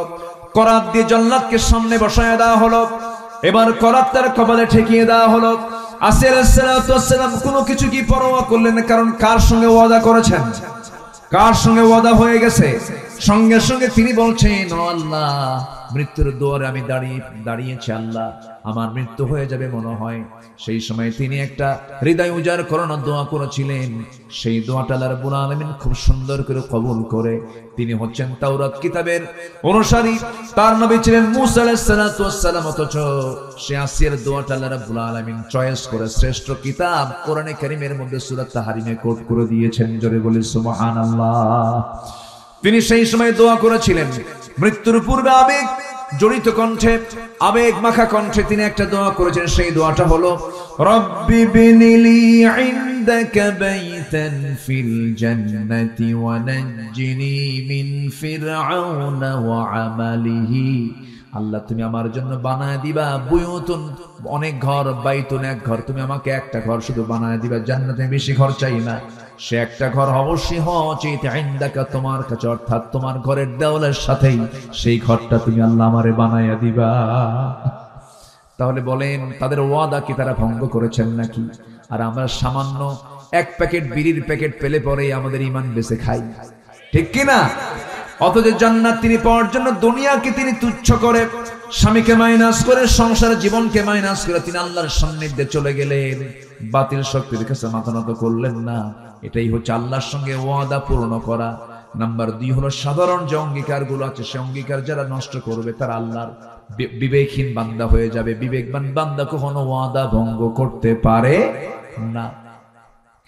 আমার ভাইয়েরা, আল্লাহ রাব্বুল আলামিন সুন্দর করে বলছেন, আল্লাযীনা ইউফুনা বিআহদিল্লাহি ওয়া লা ইয়ানকুদুনাল মিসাক। নাম্বার 3 হলো, ওয়াল্লাযীনা ইয়াসিলুনা মা আমারাল্লাহু বিহি আইয়ুসালা ওয়া ইয়াখশাউনা রাব্বাহুম ওয়া ইয়াখাফুনা সুআল হিসাব। নাম্বার 3 হলো, যারা আল্লাহর সঙ্গে সম্পর্ক যারা বজায় রাখে, আল্লাহর সঙ্গে সম্পর্ক কন্টিনিউ করার জন্য কয় ওয়াক্ত নামাজ বলেন? আসতে বলুন না, কয় ওয়াক্ত নামাজ? খাবার খেতে হয় আমাদের দেশে কয় বেলা? খাবার না খেলে শরীর সুস্থ না অসুস্থ হয়? অসুস্থ হয়ে যায়। পানি পরিমিত না পান করলে কিডনি ভয় পেয়ে যায়। পরিমিত 3 থেকে 4 লিটার পানি পান না করলে যেমন কিডনি ক্ষতিগ্রস্ত হয়ে যায়, তেমনি ঈমান নষ্ট হয়ে যায় কয় ওয়াক্ত নামাজ না পড়লে পরে? বলেন 5 ওয়াক্ত। আসেন দোয়া করে দিই। হ্যাঁ, এই যে 2-1 করে উঠতেছে, বুঝলাম না কিছু। বসেন না, একটু বসেন। জি, বয়স হয়ে গেছে তো কিছু বলতে পারছি না। আর একটু সময়, আর একটু আমাকে কিছু সময় দেন। আপনি শুধু একা শুনছেন না তো, এই আলোচনাগুলো, এই যে ক্যামেরা রেকর্ড হচ্ছে, ইউটিউব গুলো যাবে, আগামীকালকে কোটি কোটি মানুষ এই আলোচনাগুলো দেখবে। তা আপনি যদি চলে যান আমি তো আলোচনা আগ্রহ হারায় ফেলবো, তাহলে এই মাহরুম হয়ে যাবে সবাই। যদি আপনি শুনছেন হাজার হাজার, আর এই আলোচনা চলে যাবে কোটি কোটি মানুষের কাছে। বলি আলহামদুলিল্লাহ। তাহলে এখানে আপনার উপস্থিত থাকার দরকার আছে না নাই? আচ্ছা, একটু বসে। তা আল্লাহর সঙ্গে সম্পর্ক বজায় রাখার জন্য কন্টিনিউ কয় ওয়াক্ত নামাজ বলেন তো? বলেন কয় ওয়াক্ত নামাজ? 5 ওয়াক্ত নামাজ। নামাজ তো পড়বই আমরা। নাম্বার 4 হলো আল্লাহকে ভয় করব। আল্লাহকে যদি ভয়ের মতো ভয় করতে পারি, আমার দ্বারা কোনোদিন সগীরা গুনাহ হতে পারে না। আমার দ্বারা কবিরা তো দূরেই থাকলো, সগীরা গুনাহটা পর্যন্ত কখনো হতে পারে না। এই জন্য সবচাইতে ভয় করব আমরা কাকে বলুন? কাকে? কাকে? আল্লাহকে ভয় করব, বিচার দিবসকে ভয় করব। আমার বন্ধুগণ, আল্লাহ রাব্বুল আলামিন বলছে, বান্দা তুই আমার সঙ্গে সম্পর্ক রাখ। আমার নবীজি নামাজে মাঝে মাঝে দাঁড়াতেন, শিশুর মতো কাঁদতেন। কিসের মতো বলেন? শিশুর মতো কাঁদতেন। আমরা যখন আল্লাহর কাছে কাঁদবো, লজ্জা নিয়ে কাঁদবো না বেহায়া হয়ে কাঁদবো? বলেন বলেন বলেন। বেহায়ের মতো কাঁদতে হবে, আল্লাহর কাছে বেহায়ের মতো চাইতে হবে। একবার চাইবেন আর চাবেন না। না, দুনিয়ার মানুষের কাছে আপনি বারবার চাবেন, মানুষ আপনাকে বেহায়া বলবে, শরমহীন বলবে, শরম নাই, লজ্জা নাই। কিন্তু আমার আল্লাহ বলেন, বান্দারা আমার কাছে যত বেশি চাস, আমি আল্লাহ তত বেশি খুশি হয়ে যাই। আমার কাছে চারে উদউনি আস্তাজিব লাকুম, আমাকে ডাক, আমি তোমার ডাকে সাড়া দেব। আমি তোমার ডাকে অবশ্যই সাড়া দেব। কেন সাড়া দেব না? অবশ্যই তোমার ডাকে আমি সাড়া দেব। বান্দা তুই আমার দিকে 1 হাত আগাবি, আমি তোর দিকে 10 হাত আগাবো। তুই আমার দিকে হেঁটে হেঁটে আসবি রে বান্দা, আমি তোর দিকে দৌড়া দৌড়া যাব। আল্লাহ আমাকে দারুণ ভালোবাসেন। আমার ভাইরা, প্রত্যেক রাতে আকাশে, এই দুনিয়ার আকাশে প্রত্যেক রাতে আল্লাহ রাব্বুল আলামিন চলে আসেন, শেষ রাতের দিকে আসেন। এবং শেষ রাতে শয়তানও কম না, প্রত্যেক বান্দার শিওরে বসে। শিওরে বসে শয়তান করে কি? 3টা গিট মেরে দেয়। 3টা গিট মেরে দিয়ে সে চুপ মেরে থাকে। 3টা গিট মেরে দেয়। রাসূল বলেন, সেই 3টা গিট যদি তোমরা ছুটাতে চাও, তোমরা 3টা আমল করো, শয়তানের 3 গিট ছুটে যাবে। নাম্বার 1 হলো, প্রথম গিট যদি ছুটাতে চাও, ওই সময় শয়তান 3টা গিট মেরে আবার ওয়াজ করে, আলাইকা লাইলুন তাবিল, আলাইকা লাইলুন তাবিল, তোমার জন্য রাতটা বড় লম্বা, তোমার জন্য রাতটা বড় লম্বা, ঘুমাও ঘুমাও। ওই সময় যদি বান্দা সেই শয়তানের ওয়াজটাকে যদি গ্রহণ না করে, যদি ঘুম থেকে যদি তার পিঠটাকে সরায় নিয়ে যদি বসে পড়ে, ঘুম থেকে উঠে যে বসে পড়লো, শয়তানের একটা গিট ছুটে গেল। সুবহানাল্লাহ বলেন। রাসূল শিখায়া দিচ্ছেন। কে শিখায়া দিচ্ছেন? রাসূল শিখায়া দিচ্ছেন। আবার যখন সে বিছনা থেকে উঠে যখন ওযু করার জন্য যখন ওযু প্রস্তুতি নিয়ে নিল, ওযু শেষ হওয়ার সঙ্গে সঙ্গে আরেকটা গিট ছুটে গেল। যখন বান্দা ওযু সম্পূর্ণ করে যখন মসজিদের দিকে রওনা করে দিল, প্রত্যেকটা কদমে কদমে নেকি লেখা শুরু হয়ে গেল। বান্দা যখন নামাজ শুরু করে দেয়, শয়তানের 3 নাম্বার গিট ছুটে চলে যায়। 24 ঘন্টা শয়তান ওই বান্দার কাছে এসে ওয়াসওয়াসা দেওয়ার সাহস পায় না। জোরে বলে সুবহানাল্লাহ। সবাইকে 3 গিট ছুটাবেন কি? কোন দিন থেকে বলেন? কোন দিন থেকে? আজকের থেকে। জোরে বলি ইনশাআল্লাহ। আমার বন্ধুগণ, এই শেষ রাত্রি আবার আমার আল্লাহ নিজে আসেন, নিজেই তিনি ডাকেন। কাকে ডাকেন? কাকে ডাকেন বলেন? আমাকে, আমাকে, আমাকে ডাকেন। চিন্তা করা যায়, কে ডাকেন? কে ডাকেন? আল্লাহ ডাকেন। এটা কি ভাগ্যবানের বিষয় না? বলেন তো, ভাগ্যের বিষয়। আমাকে ডাকেন, আমি আব্দুল্লাহ আমিন, আমাকে ডাকেন। এই ভাইকে ডাকেন, আপনাকে ডাকেন, গোটা দুনিয়াবাসীকে ডাক দিয়ে বলছেন, আলা মিন মুস্তাগফিরিন ফাগফিরালাহ ফিস সামাঈদ দুনিয়া। দুনিয়ার আকাশে আসেন। আমার আল্লাহ তাআলা যে দুনিয়ার আকাশে আসেন, তিনি তো দুনিয়ার আকাশে থাকেন না। তার অবস্থানটা হলো, মূল জায়গাটা হলো আরশে আজিম। যার শাজিমটা 1 আকাশ নয়, 7 আকাশের উপরে। জোরে বলি সুবহানাল্লাহ। আল্লাহ বলছেন, বান্দা আমি 7 আকাশ থেকে প্রথম আকাশে আসি, 6 আকাশ পেরিয়ে প্রথম আকাশে এসে আমি তোকে বলি, তুই আমার কাছে মাফ চা, আমি তোকে মাফ করে দেব। এটা কম কথা? বিশাল ব্যাপার। আমার ভাইয়েরা, আমার আল্লাহ কত দূরে আছেন দেখেন। সাব্বিহিসমা রাব্বিকাল আ'লা, সবার উপরে তিনি আছেন। আমরা যেখানে বসে আছি, এই বসে থাকা জায়গা থেকে, এটা হলো মহেশপুর জেলা, কি বলে, ঝিনাইদহ জেলার মহেশপুর থানার কি পোড়াদা গ্রাম। এই জায়গা থেকে ঠিক আমরা যদি দিনের বেলা যদি দেখি, সূর্য আকাশে দেখা যায়, রাতের বেলা চাঁদ দেখা যায়, আর মিটি মিটি করে জ্বলা কিছু তারকা দেখা যায়। আমার বন্ধুগণ, এই পৃথিবী একটা ছোট্ট জায়গা সূর্যের তুলনায়। এই পৃথিবীর চাইতে সূর্য হলো 13 লক্ষ গুণ বড়। আবার ওই সূর্যের চাইতে ওই যে মিটি মিটি করে জোনাকির মতো করে জ্বলা যে তারকাগুলো আমরা দেখতে পাই, অসংখ্য তারকা, সেই তারকাগুলো সূর্যের চাইতে বেটেল জুইস একটা তারকা আছে 33 কোটি গুণ বড়। জোরে বলে সুবহানাল্লাহ। আবার বেটেল জুইসের মতো একটা দুইটা তারকা নয়, সুপারনোভা, আড্রা, বেটেল জুইস, এরকম করে প্রক্সিমা সেন্ট্রাই সহ যত তারকাগুলো আছে একটা দুইটা নয়, প্রত্যেকটা গ্যালাক্সির ভিতরে কোটি কোটি বিলিয়ন বিলিয়ন তারকা রাব্বুল আলামিন রেখে দিয়েছেন। কোটি কোটি গ্যালাক্সির ভিতরে মহাশূন্যের মধ্যে আল্লাহ পাক সেটা ঝুলায় রেখেছেন। জোরে বলে সুবহানাল্লাহ। এমনও কিছু তারকা আছে যে তারকার আলো আজ পর্যন্ত দুনিয়াতে আসেই নাই, এত দূরে সেই তারকা। আমার বন্ধুগণ, মানুষ সূর্যের কাছে যেতে পারবে না, কারণ সূর্যের তাপমাত্রার কাছে মানুষ জ্বলে পুড়ে ছারখার হয়ে যাবে। চাঁদের দেশে মানুষ গেছে, চাঁদের কোনো তাপ নাই, এই জন্য চাঁদের দেশে মানুষ যেতে পেরেছে। ওই চাঁদের দেশে সফর করলো মানুষ, মঙ্গল গ্রহে গেছে মানুষ। কিন্তু মানুষ যদি চিন্তা করে চাঁদ দেখলাম, মঙ্গল গ্রহ দেখলাম, একটু আমরা তারকার দেশে যাব, তারকা তো আরো দূরে। পৃথিবীর সবচেয়ে নিকটবর্তী তারকার নাম হলো প্রক্সিমা সেন্ট্রাই।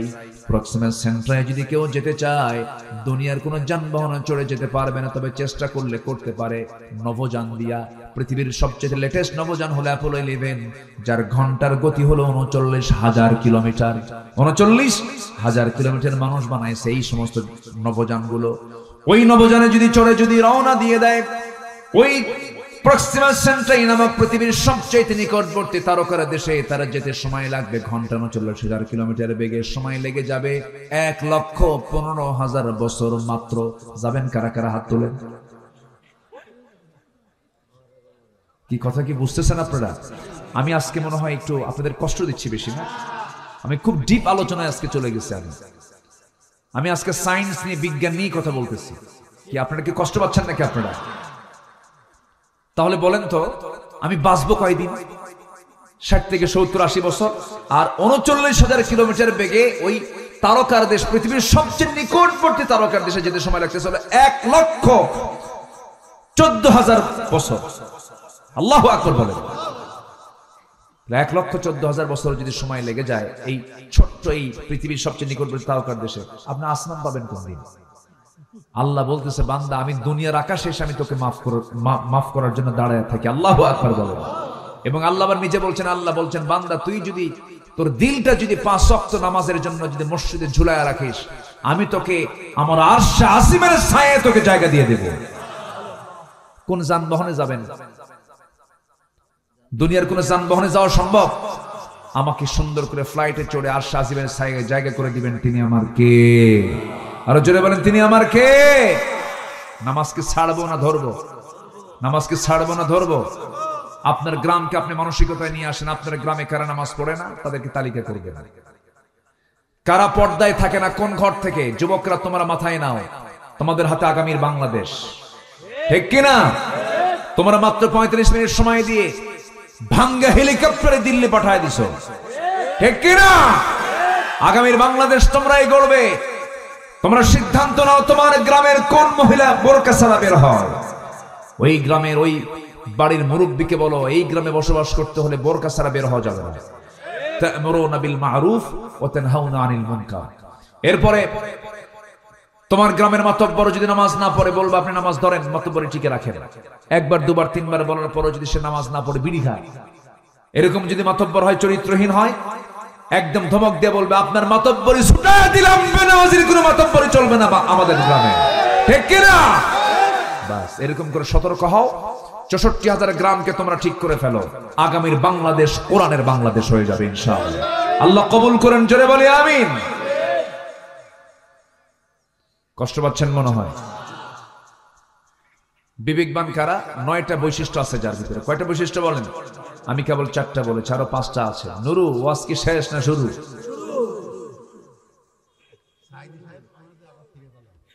জি বলি আলহামদুলিল্লাহ, জোরে বলি আলহামদুলিল্লাহ।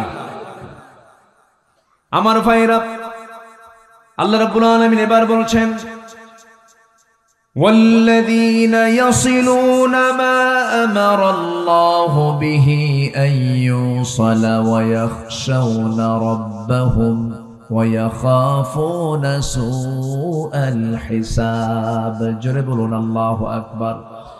নাম্বার 4 হলো আল্লাহকে ভয় করবে যারা। নাম্বার 5 হলো বিচার দিবসকে ভয় করবে যারা। নাম্বার 6 হলো সন্তুষ্ট চিত্তে সবর করবে যারা আল্লাহর প্রতি। ধৈর্য আগে না নামাজ আগে? বলেন বলেন বলেন। ধৈর্য আগে। দেখবেন কিছু কিছু অধৈর্যশীল নামাজি আছে, ইমাম সাহেব নামাজ একটু লম্বা করলে পরে পিছন থেকে গলা খেকু মারে। আছে না নাই? আছে। লোকমা দেয়, হুজুর আমার ব্যবসা আছে, আমার কি কাজ নাই, তাড়াতাড়ি শেষ করেন। এরকম হওয়া যাবে না। যার মসজিদে ঢুকলে পরে অস্থির চিত্ততা কাজ করে, কেমন করে মসজিদ থেকে তাড়াতাড়ি বের হব, এটা ইমানদারের বৈশিষ্ট্য নয়। ইমানদার যখন পৃথিবীর সব কাজ ছেড়ে যখন মসজিদে ঢুকবে, তার কাছে মনে হবে আমার কাছে পৃথিবীর সবচেয়ে আরামের জায়গা, তৃপ্তির জায়গা হলো মসজিদ। মসজিদ সবচেয়ে প্রিয় জায়গা আমরা বানাবো। জোরে বলি ইনশাআল্লাহ, আরো জোরে বলি ইনশাআল্লাহ। দুঃখে বুকটা ফেটে যায়। অধিকাংশ মসজিদগুলো আজকে পাকা হলেও কিন্তু ইমানগুলো মহা কাঁচা। ফজরের সময় মুসল্লি খুঁজে পাওয়া যায় না। একটা গ্রামকে আদর্শ গ্রাম বলবেন কেমনে? 1 নম্বর তালিকায় বৈশিষ্ট্য বলবেন। 1 নম্বর বৈশিষ্ট্য একটা আদর্শ গ্রামের ফজরের সময় সবচেয়ে মুসল্লি বেশি হবে সেই গ্রামের। কি ঠিক কিনা? সেই গ্রামের মসজিদের মুসল্লি সবচেয়ে বেশি হবে কোন কোন কোন সময়?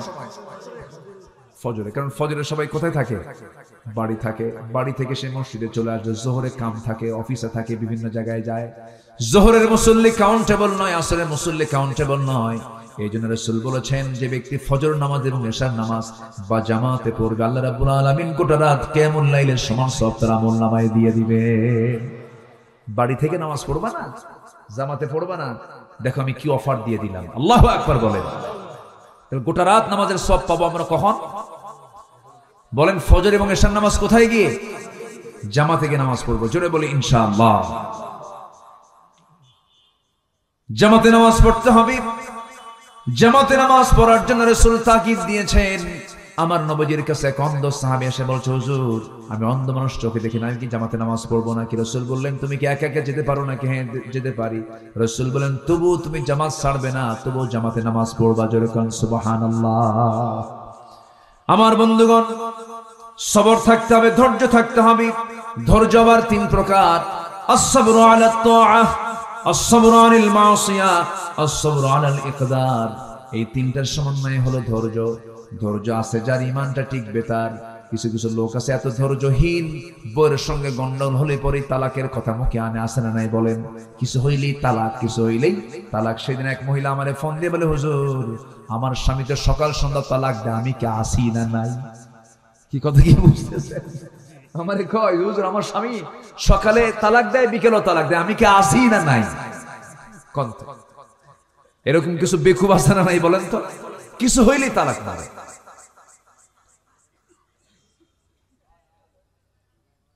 অসংখ্য পরিবার আছে আমার দেশে, স্বামী স্ত্রীর পরিচয় দিয়ে তারা সংসার চালাচ্ছে, কিন্তু নিয়মিত তাদের জেনা হচ্ছে, কারণ বহু আগেই তালাক হয়ে গেছে। আছে না? আসতে বলবেন না, আছে না নাই? এটা কি ধৈর্য না অধৈর্য? বলেন অধৈর্য। অধৈর্য থাকবে যার, তার মধ্যে ইমান টিকবে না, ইমান টলমল হবে, ইমানটা হেরে যাবে, ভেঙে যাবে। এই জন্য ধৈর্যের পরিচয় আমরা দেব। ইমানদার হবে ধৈর্যের পিরামিড। ইমানদার কি হবে? ধৈর্যের পিরামিড হবে। ইমানদারের কথা হবে ধৈর্যশীলের কথা। ইমানদারের চলাফেরা হবে, ইমানদারের সমস্ত কিছু হবে সম্পূর্ণ ব্যতিক্রম। ইমানদার ব্যক্তি হবে পৃথিবীর মধ্যে সবচেয়ে শ্রেষ্ঠ ভালো বান্দা। তাদের আচরণ হবে শ্রেষ্ঠ, তাদের কথা হবে শ্রেষ্ঠ, তাদের সব হবে ব্যক্তিত্ব সম্পূর্ণ তারা হবে। ব্যক্তিত্বহীন কখনো ইমানদার হতে পারে না। ঠিক কিনা আমার ভাইয়েরা? নাম্বার 7 হলো আল্লাহ রাব্বুল আলামিন বলেন, ওয়াল্লাযীনা সাবারু ইবতিগাআ ওয়াজহি রাব্বিহিম وأقاموا الصلاة وأنفقوا مما رزقناهم سرا وعلانية ويدرؤون بالحسنة السيئة أولئك لهم عقبى الدار। جربون الله أكبر। নাম্বার 7 হলো যারা নামাজ কায়েম করবে। নামাজ কায়েমের সংগ্রাম কিন্তু সহজ কাজ নয়। নামাজ আদায় করা সহজ। আপনাকে আমেরিকার প্রেসিডেন্টও আপনাকে মানা করবে না নামাজ পড়তে। ইংল্যান্ডও আপনাকে নামাজ পড়তে মানা করবে না। নরেন্দ্র মোদী আপনাকে নামাজ পড়তে বাধা দেবে না। কিন্তু আপনি যখন বলবেন এই ভূখণ্ডে আমি নামাজ কায়েম করতে চাই, নামাজ কায়েমের সংগ্রাম করতে চাই, তখন আপনাকে জঙ্গির মামলা দিয়ে আপনাকে জেলখানায় ঢুকাবে, ঠিক কিনা? 16 বছর তারা করেছে এমন কিছু। এই 16 বছর তারা দেশ শাসন করেছে, শাসন না শোষণ। আসতে কবে না, শাসন না শোষণ, শান্তি না জুলুম, শান্তি না জুলুম, জুলুম করেছে, খাইছে বেশি, এত শোষণ করছে মশার মতো। কিছু কিছু মশা আছে দেখবেন বেহুশ হয় খাইতে নিয়ে, মশা আছে না, কিছু মশা আছে না, ওর কি হায়াত কমে না বাড়ে? বলেন বলেন, কমে যায়। যে বেশি খায় তার হায়াত কি কমে যায়। আর কিছু মশা আছে খুব স্ট্যান্ডার্ড, আপনি টের পাওয়ার কোনো কায়দাই নেই, এত সুন্দর করে খায়া চলে যায়, আপনি টেরই পান নাই। আপনি আছে না এরকম? আছে না, আছে। ওর অপারেটিং সিস্টেমটা খুব সুন্দর। মশা আপনার চামড়ায় যখন পড়ে তখন কিন্তু ডাইরেক্ট অ্যাকশনে যায় না, আগে মশাটা পড়ে, পড়ার পর আগে চামড়ার চতুর্পাশে যেখানে হুল ফুটাবে তার চতুর্পাশে অ্যানেস্থেসিয়া করে। অ্যানেস্থেসিয়া হচ্ছে মেডিকেলের ভাষায় হলো অবশ। কি করে? অবশ করে, অ্যানেস্থেসিয়া করে চতুর্দিকে অবশ বানায়, অবশ বানায়। এরপর আস্তে আস্তে করে সে তার হুলটা ফুটায় দেয়, যেন রক্ত শোষণে যেন সলিমুদ্দিন না টের পায়। টের পাইলেই তো থাপ্পড় খাইলে শেষ হয়ে যাবে। কথা বোঝেন না?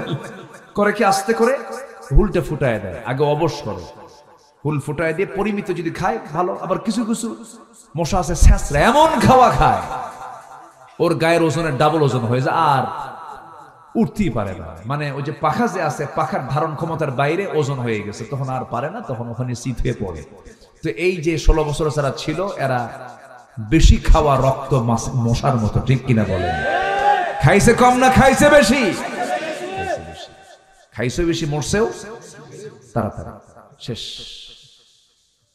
একদম শেষ। কম করা করছে ওরা, আকাম কুকাম তো কম করে নাই। আল্লামা সাইদির মতো মানুষকেও তারা ছাড়ে নাই, জেলখানায় ছিলেন।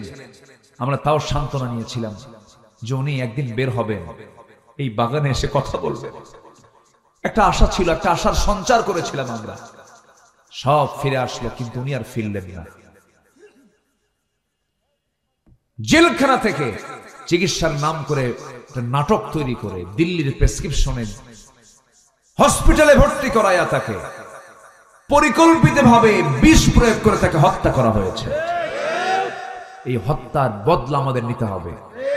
সে বদলা হলো এই জমিন আল্লাহর দিন কায়েম করা, ঠিক কিনা? তার 1000 বছরের লালিত স্বপ্ন এটাই ছিল, তার সারা জীবনের লালিত স্বপ্ন এটাই ছিল। সম্মানিত ভাইয়ারা, এবং সাথে সাথে এটাও জানিয়ে দিতে চাই, তার হত্যার সঙ্গে যে টিম জড়িত আছে তাদের অবিলম্বে গ্রেফতার করে চূড়ান্ত শাস্তি নিশ্চিত করা হোক। রাজি আছেন কারা কারা? হাত উঁচু করে দেখান।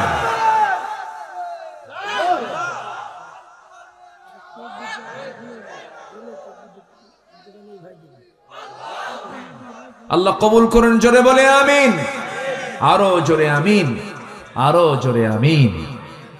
সম্মানিত ভাইয়েরা, নামাজ কায়েমের কাজ কুসুমাস্তীর্ণ নয়। রাসূল মার খেয়েছেন, আমাকে আপনাকে মায়ের খাওয়ার প্রস্তুতি নিতে হবে। নামাজ কায়েমের সংগ্রাম আমাকে আপনাকে এগিয়ে আসতে হবে।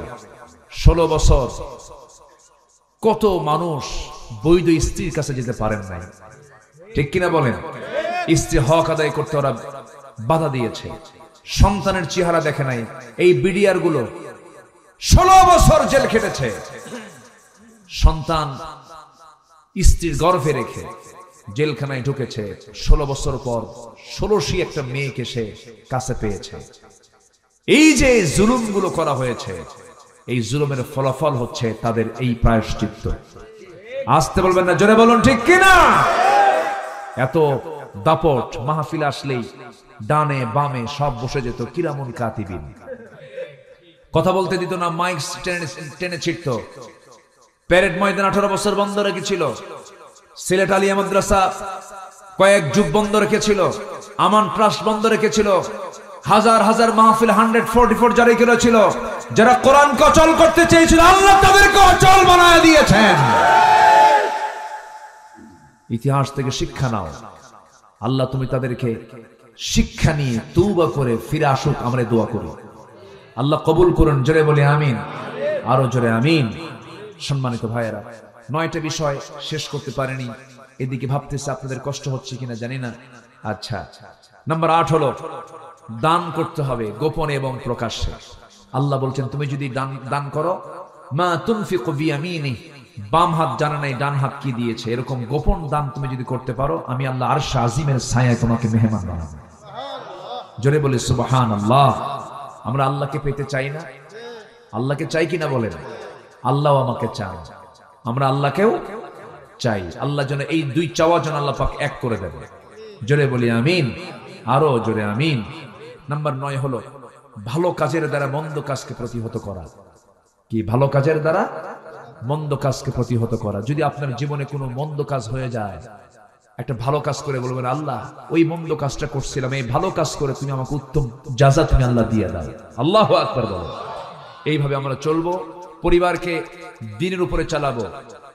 বউ সন্তান ছেলে মেয়ে এগুলো সব যেন দ্বীন বোঝে, তারা যেন পর্দায় থাকতে পারে, এই তাওফিক আল্লাহ পাক তুমি সবাইকে দিয়ে দাও। জোরে বলি আল্লাহুম্মা আমিন। এই আশাবাদ কামনা করছি। ধীরে ধীরে আমরা দোয়ার দিকে যাব। আমরা চাইবো কার কাছে বলেন তো? আসতে বলুন, চাইবো কার কাছে? আমরা আল্লাহর কাছে। নামাজের মতো করে বসি, আমরা তাশাহুদের সূরতে বসে যাই। আমরা আল্লাহর কাছে চাবো আল্লাহ যেন আমাদের গুনাহগুলোকে মাফ করে দেন। জি,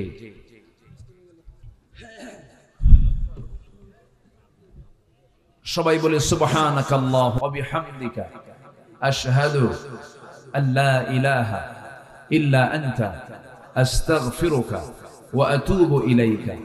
চিৎকার মেরে বলি ইয়া আল্লাহ, আমার জীবনের সগীরা কবিরা, ছোট বড় সব গুনাহ তুমি আল্লাহ মাফ করে দাও। জোরে বলুন ইয়া রাব্বাল আলামিন, ইয়া রাব্বাল আলামিন। জি, মাইক ওলা খুব সুন্দর, মাইকের সার্ভিস খুব সুন্দর, মাশাআল্লাহ, আলহামদুলিল্লাহ। গজল শুনবেন আপনারা? আগ্রহ আছে এখনো? তাহলে তো আগ্রহ থাকলে তো বলতে হয়। জি, দেখা যাক ইনশাআল্লাহ। ধৈর্য ধারণ করার শক্তি শুনবেন? আচ্ছা, আগ্রহ আছে আপনাদের এখনো? জি, দেখা যাক।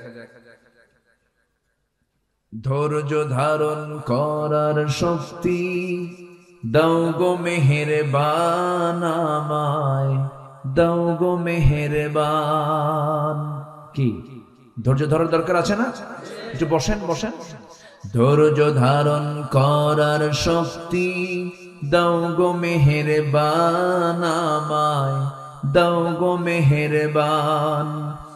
বুকের ভেতর ব্যথার নদী বইছে অবিরাম, বইছে বইছে অবিরাম।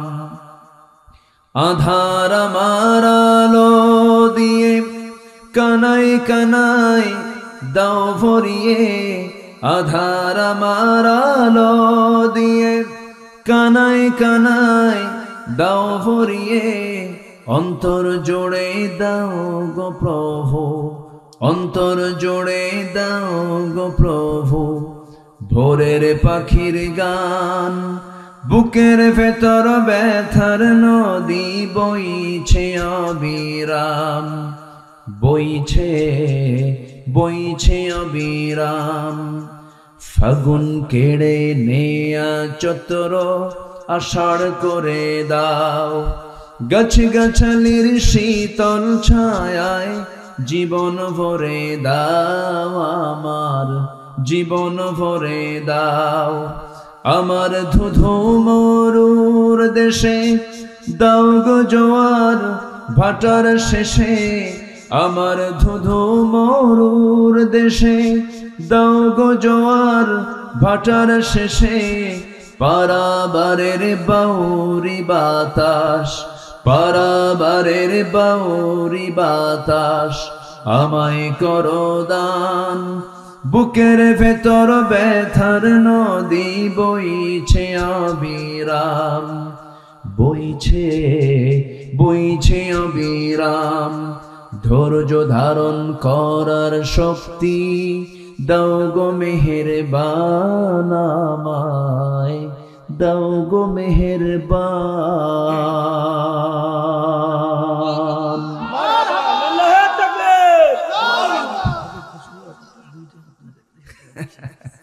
আচ্ছা আসুন আমরা কার কাছে চাবো? আমরা বলেন তো, আল্লাহর কাছে আমরা চাবো। আল্লাহ যেন আমাদের গুনাহগুলোকে মাফ করে দেন। আমি দোয়া চাই সবার কাছে, সবাইকে আমার জন্য দোয়া করবেন যে আসুন আমরা আল্লাহর কাছে চাই। জি, আল্লাহুম্মা আমিন। ربنا ظلمنا أنفسنا وإن لم تغفر لنا وترحمنا لنكونن من الخاسرين ربنا لا تزغ قلوبنا بعد إذ هديتنا وهب لنا من لدنك رحمة إنك أنت الوهاب শীতের রাত হাজার হাজার মুসলমান নরনারী নিয়ে তোমার কালামের 2-3টা আয়াতকে সামনে রেখে উলুল আলবাব কারা, বিবেকবান বান্দা তোমার দৃষ্টিতে কারা, এই বিষয়ে কিছু কথা বলেছি। গুনার বোঝা মাথায় লইয়া দুটো হাত ভিক্ষুকের মতো পেতে আছে আল্লাহ। গুনার দিকে নজর না দিয়া বান্দা মনে করে তামাম জিন্দেগির গুনাহগুলোকে মাফ করে দাও। জনম দুঃখিনী মা, জনম দুঃখী বাপজান যারা চলে গেছেন, জিন্দেগির গুনাহগুলো মাফ করে দাও, কবরগুলোকে জান্নাতের টুকরা বানাইয়া দাও। অনেক আলোচনা শেষ করে বাড়ি ফিরে যাব রে, বাড়িতে ফিরে গিয়ে সব দেখবো কিন্তু মাকে পাবো না রে। সেই মা যারা চলে গেল, জিন্দেগির গুনাহগুলো মাফ করে দাও, কবরগুলোকে জান্নাতের টুকরা বানাইয়া দাও। আব্বা আম্মার জন্য কি দোয়া তাও শিখায় দিয়েছো, হাত উঁচু করে আল্লাহ শেখানো দোয়াটা পড়া চিৎকার মেরে মেরে সবাই বলুন রব্বির হামহুমা কামা রব্বায়ানি সগীরা। সবাই বলুন রব্বির হামহুমা কামা রব্বায়ানি সগীরা, রব্বির হামহুমা কামা রব্বায়ানি সগীরা। বিশেষ করে মাহফিলটার আয়োজন করলেন যারা, শোনার জন্য কষ্ট করে আসলেন যারা, মেহেরবানি করে বিনিময়ে কিয়ামতের কঠিন ময়দান যেদিন কেউ কাউকে চিনবে না, সেই কঠিন মুসিবতের দিনে মাহফিল সবার জন্য নাজাতের মাধ্যম তুমি আল্লাহ বানাইয়া দিও। আল্লাহ এই দুনিয়া ছেড়ে কোন দিন বিদায় নেব জানি না রে, মালাকুল মউত একদিন চলে আসবে, জান কবজ করে নিয়ে চলে যাবে। আল্লাহ তোমার কাছে ফরিয়াদ করে ডান হাতে আমলনামা না আসা পর্যন্ত মরণ দিও না। কাশ্মীরকে বাঁচাও, ফিলিস্তিনকে বাঁচাও, মুসলমানদের বাইতুল মুকদ্দাস তুমি আল্লাহ মুসলমানদের হাতে তুলে দাও। আয় আল্লাহ তাআলা এই গ্রামকে তুমি আল্লাহ দয়া করে কবুল আর মঞ্জুর করে নাও। এই গ্রামের প্রতি তোমার খাস রহমত নাজিল করো। আয় আল্লাহ তাআলা মেহেরবানি করে পোড়াদার গ্রামের প্রত্যেকটা ঘর কিসমের দুর্গ বানায় দাও। ঘরে ঘরে আয়েশা খাদিজা সুমাইয়ার মতো মা পয়দা করে দাও। বেলাল, খাব্বাব, খুবাইব এরকম যুবক তুমি আল্লাহ এই গ্রামে পয়দা করে দাও। দুনিয়া ছেড়ে যেদিন বিদায় নেব রে, টেনে হেঁচড়ে ঘর থেকে বের করে দিয়া, কাপড় চোপড় সবকিছু দিয়ে কেটে ফেলে দিয়া, গোসল করায় দিয়া, কাফনের কাপড় পরায় দেবে, কবরের শোয়া দেবে, বাঁশ চাপা দেবে, মাটি চাপা দেবে। 24 ঘন্টা লাগবে না মাথার চুলগুলো খসে খসে পড়বে, 3 দিন লাগবে না চামড়াগুলো গলে গলে পোকার পেটের খাবার হবে, 7 দিন লাগবে না পেটের নাড়িভুড়ি সব চোখ মুখ কান নাক দিয়ে বের হওয়া শুরু হয়ে যাবে। মাত্র 3টা মাস, 3 মাস কবর খনন করে যদি দেখা হয় কয়েকটা হাড় ছাড়া কিছুই খুঁজে পাওয়া যাবে না রে আল্লাহ। এই তো দুনিয়ার জীবন রে আল্লাহ, সে অন্তিম সময়ে যখন চলে আসবে জবানে জারি করে দিও লা ইলাহা ইল্লাল্লাহু মুহাম্মাদুর রাসূলুল্লাহ। আসসালামু আলাইকুম ওয়া রাহমাতুল্লাহি ওয়া বারাকাতুহু।